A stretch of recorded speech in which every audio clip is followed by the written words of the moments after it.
I'm very interested in that. And, the answer's probably similar across the different people that we talk about, but you're insanely busy, right? You moved to New Zealand. Um, you got life to balance, health to balance, a company to grow, employees now. How do you do it, man? What takes you through? What makes you tick? What do are there things that you think about when you wake up on a daily basis? Are you a planner? I think it's always good to have these conversations with successful people like yourself that have built a project in just an insanely fast space. Yeah, good question. It's it's tough though. I mean, I try to take it day by day while keeping the long-term goal in mind each day, right? Like there's always shit that's gonna come up that wasn't in the know the day before, or even 3 hours before, and Hmm. you do have to constantly be able to pivot and constantly be able to reevaluate and prioritize tasks. I think I'm an anomaly for a 26-year-old, especially in this space, who lives off of Google Calendar. I live off of email. I live off Calendly. Like, please schedule there. Please email me. Do not DM me. Do not send me a message on Discord. Like, I'm not I going to learned that accept it. lesson. Yeah.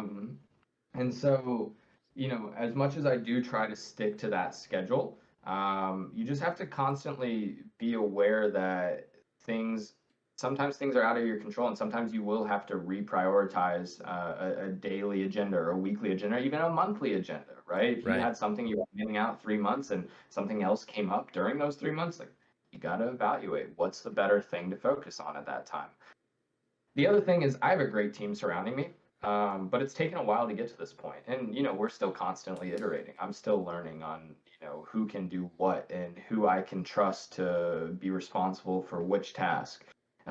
Recently, we brought on a project manager who has been with us since the very beginning, and grew from a junior mod to a mod, and now we gave him the project manager role, and it's been a huge help, taking a lot off my plate and being able to manage some of the people on the team that maybe beneath him on the ladder. Right. Whereas before, I had my hands in literally every single thing. Hmm. That said, there's still instances, as much as I would like to just get to that point where I can delegate, delegate, delegate, I still got to get in the mud. Like, I'm still answering support tickets. Like, I've still helped out people in tickets the last 24 hours. Yeah. I'm still on Twitter answering random questions that are being sent to somebody else on the team. Like, I'm just in front of it. At the end of the day, like, this is my business, this is my baby, and this is what I want to be my future. And I recognize the opportunity at hand.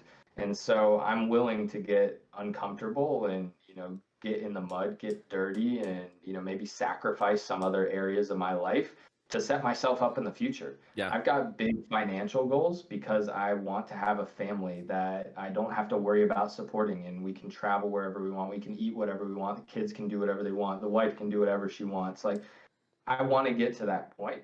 And all of this that I'm doing right now plays a role in getting there. Yeah. And so the other side of it is I've got a community to support. I got a community that's relying on me now. They're technically that family into like right now in this Right. timeline. Right. And I've made a lot of promises, and I think I've upheld most, if not all, of those promises thus far. But it's not over. Like, I'm not down to settle with mediocrity. I want greatness for everybody in my life. Yeah. And that starts at the top. No matter how much we preach about decentralization, like it starts at the top. And for better or worse, I'm leading Rue Labs and Rue Troop. I'm the face of it. Everything I do impacts everything that people on my team and community do. So, it's a balance of planning as well as being uh, able to pivot on a dime. Yeah. That said, something else I'll point out, which is something I don't see a lot of my colleagues doing, a lot of founder colleagues, not like my own personal team, is I'm really protective of keeping my mind right. Um, there was a point in college, which I don't talk about much, where I was super depressed, Yeah. to the point at which it's like the worst of it, the worst you can think of, right? I'm not Hmm. gonna go into that. Yeah. Been there, I brother. never, I never want to get to that point again. It stuck with me, right? I don't like who I was during that time. I hate thinking about the things I was thinking at that time. And there are very obvious things I was doing back then that were contributing to that mindset. And there's things that I can be doing now and protecting now to kind of ensure that that never happens again. And I'm someone who's burned myself out of multiple industries before. I burned myself out of tennis, absolutely. I burned myself out of the music industry. I burned myself out of the working industry, just working for other people. And I know where I went wrong. I got too obsessive and I didn't take time for myself. I didn't, block out time on my schedule to go work out. I didn't block out time to go Yeah. hike. I didn't Yeah. block out time to go, just cuddle my dog for an hour. Yeah. Now I do that because Yeah. it's important. And I Yeah. realized that the mindset of thinking that, oh, I have to be on 24/7 to be the most productive I can be is false. Yeah. I'm way more productive when I block out those couple hours to go Yeah. take care of other aspects of my life. If Yeah. you You got feed it. your mind, you feed your body, the productivity just skyrockets. Yeah. And that's been something that has really helped me the last several months is realizing that and like just comparing, my work output from, these months where I wasn't doing all these things to my work output now where I am doing all these things. Yeah. Yeah. So, yeah, Dude. I would say top line is just be on a schedule, be able to pivot when needed, and look after yourself outside of work. Yeah. Realize that work, nurturing those other parts is going to be to the best benefit for the work aspect. So, Yeah. Maddie, thoughts? Man, I love that. I mean, you're speaking our language for sure. I know Mikey's gonna have some thoughts to share too. It's in a weird way. This actually does go back to the thing I was going to mention about fitness, which is there's a balance, right? You have to keep control. Mind, body, and spirit have to be in balance. Relationships have to be in balance, right? And it's amazing to me that we're very good at justifying. And you said it, right? It's easy to say, "Ah, I don't want to go to the gym. I could always do more work," right? We're really good at convincing ourselves to do this thing that is also important instead of doing the other thing that is important, right? And so when it comes to it, one of the things that I think what you just discussed is the concept of discipline. And a lot of people don't like to hear that word, but here's the thing: you can be disciplined in multiple areas, right? And what you just said is like having control of your mind, right? Disciplining your mind is hard. Anybody that's tried to not think about something, it can become a cycle, right? I'm anxious because I'm overthinking, and then you overthink that, and you become more anxious, and it becomes this cycle, right? Um, Start in places you can discipline. Trying to control your mind is tough, especially when you're sinking in it. And Mike can talk more to that. And it sounds like you have some experience with it too. And I've been there. But you can start with daily habits. And the reason, the concept of like waking up and making your bed or something silly like that is so important is because it's not something that you have to do. But if you discipline yourself to do that, you can discipline yourself to do something else. And you start with, for example, to control your body, that's a big part. And when you realize, wait a second, I can make a concerted choice to get to the gym or do the walk or do that stuff, and then you start feeling better. You start having more mental clarity, right? Your cardiovascular strength improves. It improves your quality of life. And you realize, wow, I have the ability to discipline my body, right? Which, by the way, is both physical fitness and with nutrition and proper rest. But when you can do that, I can start finding other areas of my life I can discipline. I can start disciplining my mind. I can start disciplining my words. I can start disciplining my associations. And when you make something like, hey, I'm going to go to NFT NYC and it's going to be work and I'm not going to drink, right?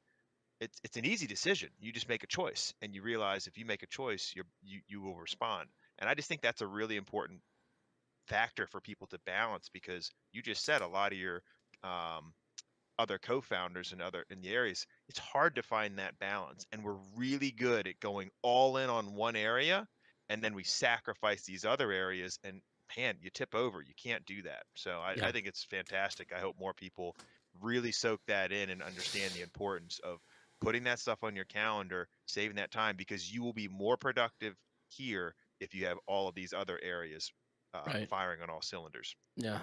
And Matt said a lot of what I wanted to say, but I think a couple things to add on to that. I love how you used your explanation of pivoting because not a lot of people actually say that, because your Yeah. days do constantly change and you need to reprioritize all the time. Maddie and I have this conversation all the time.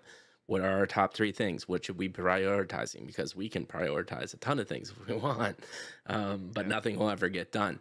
And then 2, um, kind of along the fuck, I just lost my train of thought.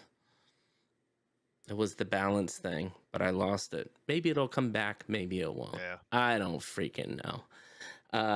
Well, any thoughts on because I know, because it's, the mental health is no joke, man, and you should be commended for pulling. And let me ask you this: did you pull yourself out, or did you have help? I would say people didn't know the extent of it except for Jack, actually. It was the year I was living with him was the worst of it. And that's not because of him. Like, I think I am here today because of him, Yeah. You had a friend. Yeah. You had a Um, friend. which is something I was going to go into as well. Is, having a support system is really critical Boom. in this position. Especially building in Web3 where it's so public, being able to log off, have a chat with your parents, have a chat with your best friend who's not on Twitter. Like both of my best friends, Jack and Aiden, they don't have Twitter, which I think is just comical because I'm just a fucking Twitter fiend. But I think that really helps me because I can log off, I can talk to them about issues that I'm having, Mhm. and they can understand them not from a Twitter sphere, from just a personable position. Um, you know, to that point, though, a support system can also be your community. So this is kind of to the founders in Web3 specifically. Don't just treat your community as your customers and as your consumers and as the people consuming your content. Treat them as part of your mission and Yeah. support them. And sometimes supporting them, like jumping into a conversation with them or, having their posts on notifications and seeing them post a question that you can answer, even if they've got 100 followers and you've got 25,000, and there's some weird, egotistical expectation that exists in the space, helping them out can really help you out too. It's just Yeah. like this act of giving and providing value and being courteous. It comes back to you and it feels good. And Yeah. when you are like that and you nurture your relationship with your community and also you're very transparent with them, what you get is this way larger support system, right? I talk about this all the Yeah. time on Spaces, which is that we never have faced any FUD in Root Troop. We've been going for a year now. We haven't faced an ounce of FUD. The most of it is the win merch stuff, which is like 90% a joke, except for Right. Dad, Right. 60% a joke. Um, but the reason for that is we've been very transparent from the start, not just with our successes, but with our fuck ups and like owning up to our mistakes and being held accountable to those mistakes. And every time in the beginning, it's less now, but I still get that feeling when I post something saying like, "Hey guys, we fucked up," or "Hey, there's going to be a delay," or "Hey, this isn't working. We need to revamp this mechanism." There's an anxiety about that to be like, "Oh shit, they're going to react poorly and it's going to make me feel even worse about this." But every single time we posted something like that, people are like, "Oh yeah, all good, makes sense. Like, hope you're getting the rest you need. Like, I hope you're working out. Like, hope you're going to go play with Nova. Like, do what you need. We're here. We're in it for the long haul. We understand the mission." And just having that expanded support system, even if it's not as personal as the close friends and family support system, that's critical, man. And Yeah. it's been a huge Massive. benefit to us on the team, and the success that Root Troop's had so far. Yeah. It's massive. And my thought came back to me. I knew it would. So I actually really appreciated this whole balance thing of again, it was a joke with merch, and what I've seen you do and what I think a lot of other founders suffer from too are trying to do too much. You're very clear. You're concentrating on getting your job board mechanism relationship, what I forget what you called it, but what you're working on now, that is number one priority. Merch, you really don't give a shit about merch right now because you have way other things to do. And that's the other way that you can balance and concentrate on things. I've had far too Yeah. often there's founders and project founders out there that exactly what we were talking about need to think they need a token, a swap, a merch, and all of this other shit. And it's just, again, always seems to be, the answer seems to be so simple, which is pick what you're amazing at and do that. You don't need all the other smoke and mirrors, especially at this point, because the community is getting smarter. So I just wanted to commend you for that. That was my thought, man. It came back.